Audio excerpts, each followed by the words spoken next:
A very good morning and many thanks for staying with us right here on the number one breakfast show in the country, Morning at NTV. Dear citizens, please do not drop your guard when it comes to the COVID-19 pandemic. We shall not tire from reiterating this directive coming in from the Ministry of Health and also the President's office. Please wear a face mask. Ensure is 2 to 3 meters when you are in a hot concentration. Why? Cases are rising exponentially. 54,669 cases have been registered on the local scene. On the international scene, 173.7 million. And on that note, we do know that the COVID-19 pandemic has brought untold suffering. It has impacted negatively on the global economy. Health, it has also impacted negatively on the lives of the many 7.6 billion people who roam this earth. We also do know that the tobacco industry survived the onset of the pandemic in 2020, but according to Mr. Chirunda Magola, the managing director, British American Tobacco Uganda, and according to what he's been telling me before, we came back from the short break. Yes, the tobacco industry has been grappling since the onset of the 2021 financial year, since January as it is. So I would like to know what has gone wrong, what has been amiss, what are the challenges, and what is the state of the tobacco industry. Mr. Chirunda Magola joins me right now on set. He is the MD, Tobacco American Tobacco Uganda. British American Tobacco Uganda. Batu.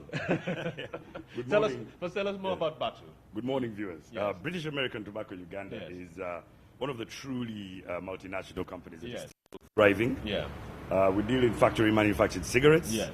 And we are in over 180 countries. Yes. And we pride ourselves on aggressively being compliant with the Yes. presiding laws in the markets, and also consider ourselves a very key development partner Yes. to the nation of Uganda. Indeed. Mr. Chirunda, during the onset of the COVID-19 pandemic, businesses were pushed back into this deep slumber, but not the tobacco industry in 2020. What largely, saved this industry in 2020? Well, first of all, thank you for recognizing that, and you're quite right, Romeo. Yeah. British American Tobacco is always forward-looking. We had very robust business continuity Yes. plans Yes. that have been developed over time. By virtue of the fact that we're in quite a number of markets, Yes. we get the benefit of learnings from other markets that might suffer political, environmental, or pandemics that might disrupt business. So we always take these learnings and incorporate them in our business as usual environment. So on the onset of COVID-19 in 2020, we were ready, but that was not all. What happened in 2020 was that we did suffer a great deal on volume. From a 9%, we dropped by 9% in our volume sales. This impacted us to about 1% in our gross revenues. And we had to mitigate this. And credit to the team at BAT Uganda and the wider team of East African markets. There was a lot of smart pricing that came on the onset of the digital tax stamps. I'm not sure if you're aware of the digital tax stamps, Yes. which is a URA initiative to address illicit trade, as well as a very good product mix across our portfolio. What that means, in essence, is that we managed to mitigate any impact the COVID-19 pandemic would have had on the business, as we did see a lot of consumer stretch. I see. We saw a lot of prohibition of movement that didn't allow for us to service the trade as we'd want to. But in the end, it was a very good year, a very good set of numbers at the end of 2020, of course, for the benefit of the shareholder. We closed at a profit before tax of 30% above 2019. About 29 billion shillings, which translated into a share dividend of 406 per share. I think that was a very impressive performance, despite a very, very challenging 2020. Well, great conversation I'm having with the Managing Director, British American Tobacco Uganda. There's none other than Mr. Chirunda Magola. Mr. Chirunda Magola, let's talk about the fact that we did loosen this lockdown by June, and we did see resumption of businesses coming, back to life and doing what they do best, eco-living. So from January up to date, shed for us a light on the state of the tobacco industry and the challenges that have persisted and are affecting this industry. Thank you very much for that, Romeo. I think it's very key to note that despite first of all, I applaud the government of Uganda for the measures it's put in place to curb the COVID-19 pandemic. And Uganda has been recognized as a very a model country in addressing the spread of the pandemic, though the second wave is here now. Yeah. Very impressive. Very impressive, yes. So we continue to comply, of course, with government SOPs. We incorporate those in our ways of working within the business. However, our biggest challenge this year is what I'd refer to as arbitrary or non-uniformity in application of the law. What do you mean? The Tobacco Control Act of 2015 and the subsequent regulations of 2019, which prescribe the method and the framework within which the tobacco industry is supposed to operate, is a very stringent law. But it doesn't help if it's not uniformly addressed across the industry. BAT prides itself on compliance. I am actually very proud to state that we are 100% compliant with the Tobacco Control Act and the regulations. However, this has not translated to other players in the market. I see. And that is very important. We have created a vacuum by this market now becoming a hotspot for illicit contraband and counterfeit products that don't comply with anything from graphic health warnings to digital tax stamps to contents and emissions declarations. And that's very, very dangerous for legitimate business. It doesn't only impact the public health agenda of the government, but it mainly impacts the revenues to the government from legitimate business.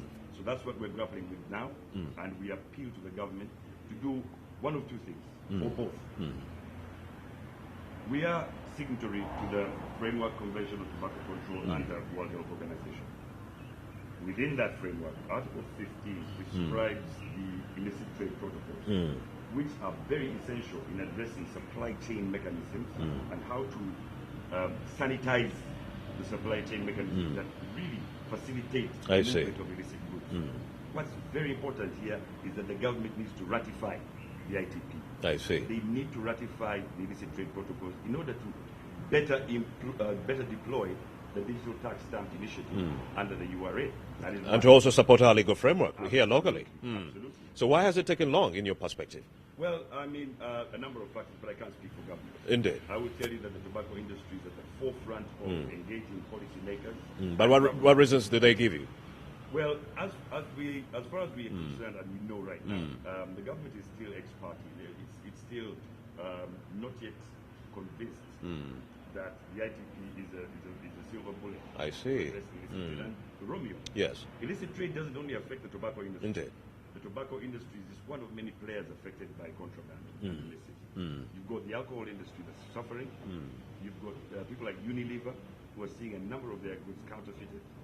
So this will address a wider spectrum. And at the end of the day, people will grapple with health complications, and then you'll be blamed at the end of the day. This is my point. You need to get the public health agenda addressed as well as the tax element. All right. Go ahead. How will you be able to survive during this legal environment? Well, we like I said, we continuously support regulation, and I would like to celebrate this and make sure it's emphasized in its entirety. The tobacco industry supports regulation. We support regulation, and therefore we comply with it. But it doesn't help if other players aren't in compliance with the regulation. So it has to be uniformly addressed. The key element to amplify using your platform, Romeo. Indeed. We shall continue to do that, Mr. Chirunda. I'm very happy. Because we do know that it looks like illicit trade is a big, big problem, especially in the tobacco industry. So how did you override this problem and still be able to make a profit? We haven't overridden the problem. I think, first of all, we should borrow a leaf from our neighbors. Indeed. In Kenya, Yes. they've ratified the ITP. Commendable for the Kenyan government. Yes. They created a multi-organ department called the Anti-Counterfeit Organization. This is a presidential declaration on attacking illicit trade. We should do the same, because our porous borders that facilitate illicit trade, it doesn't help if our neighbor sanitizes his market, and yet we, who are landlocked and have porous borders all around, don't do the same. So we haven't yet gotten over the illicit problem, Romeo. Yeah. We hope to do so. The laws can be redefined to be more punitive. The law enforcement bodies that are mandated to address this can come to the fore. Most importantly is to recognize it for what it is. Illicit trade is an affront to the public health agenda of this country, and it devastatingly impacts the revenues to the exchequer. Of course, the tobacco industry employs so many people, including the farmers in Africa. So we would like to know, what is the future of this tobacco industry, despite the fact it is globally restricted? First of all, very good point you raised. We continue to celebrate the fact that we are a tobacco industry, and we are very alive to our harm reduction agenda. We do intend to introduce very innovative products under the reduced risk products environment. These are new category products. They range from oral nicotine to tobacco heating products to nicotine delivery systems. I hope e-cigarettes are not in the mix, because they've been largely campaigned. That's the idea, to give our adult consumers an alternative that is potentially reduced risk. That's the idea. So we will continue to evolve under our Better Tomorrow ethos. What's important to note is that we have to engage regulation to recognize the benefit of these new category products. We will continue with our combustibles, which are the factory manufactured cigarettes. But we also need to address the harm reduction agenda by introducing new category products into the market. We know that regulation will continue, but you have to realize, Romeo, tobacco, factory manufactured cigarettes are a legitimate product. We're a legitimate player in the market. We do have a very robust value chain continuing to help with austerity in the country. And we should be recognized as such, a development partner to this country. All right, what about the health implications of tobacco on the public? Are there any that you can share with us right here? Because I was looking at the Ministry of Health, and they were saying we should be putting labels on these cigarettes to ensure that we let those smokers who are going on with this practice, that they understand the health implications in that. I mean, our products are very well labeled. Yes. Like I said earlier, Romeo, we comply with the regulations in the entirety. On our products, we have the emissions, contents and emissions declaration. We have the graphic health warnings. We're the only ones in the market, to a great extent, who have complied with them in the entirety. We have the digital tax stamps, which is a supply chain mechanism, control mechanism. We have the text health warning, which is also on the top of the pack. So the compliance under the regulation is a very good testimony of our recognition of the potential harm of our products, and how we partner with the regulators in order to continue informing the public. All right, it goes without saying that overconsumption of cigarettes, and alcohol as it is harmful to your health. So please do it with prudence. Okay, I still do have Mr. Chirunda Magola, the MD, British American Tobacco Uganda. So let's continue with this conversation, looking at another issue, the new guidelines that have been introduced. Do you think they'll go a long way in actually making life very, very hard for the tobacco industry? The fact that we've curtailed inter-district travel and so forth. Do you think all this shall help actually dampen your resolve to actually get back to normalcy? No, I think, first of all, again, credit to the president, who always comes to the fore when it comes to health issues. We saw this during the HIV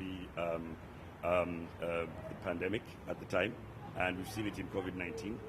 So we consistently appreciate the fact that they've allowed for commercial cargo to continue. So you shall and so I trust we shall thrive regardless. But like I said earlier, BAT is a forward-thinking organization.